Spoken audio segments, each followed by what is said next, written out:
Hi hello నమస్తే. నాకు చాలా రేర్గా బర్గర్ క్రేవింగ్స్ వస్తాయి. అలా ఒకరోజు సప్పర్ కోసం aloo tikki burger with cheese order చేశాను. బర్గర్ నా దగ్గరికి వచ్చేసరికి వేడి కొంచెం తగ్గింది, దానివల్ల బన్ కొంచెం హార్డ్ అయింది.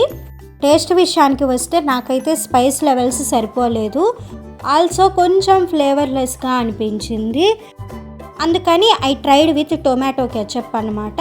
అప్పుడు కొంచెం బెటర్ అనిపించింది. ఆల్సో డెజర్ట్ కోసం బర్గర్తో పాటు brownie with vanilla ice cream order చేశాను. మీరు వెజీ ప్యారడైజ్ని ఫస్ట్ నుంచి ఫాలో అవుతున్నట్లు అయితే I prefer brownie without ice cream అని మీకు తెలిసే ఉంటుంది. బట్ ఆ రోజు ఎందుకో విత్ ఐస్ క్రీమ్ తినాలనిపించి ఆర్డర్ చేశాను. బట్ నా దగ్గరికి వచ్చేసరికి ఐస్ క్రీమ్ మొత్తం కూడా మెల్ట్ అయిపోయింది. తినక తినాలనిపించి ఆర్డర్ చేసుకున్నప్పుడు మీరు కూడా ఇలాంటి ఎక్స్పీరియన్సెస్ని ఫేస్ చేసే ఉంటారు కదా. వాటి గురించి రండి కామెంట్ బాక్స్లో కబుర్లు చెప్పుకుందాం.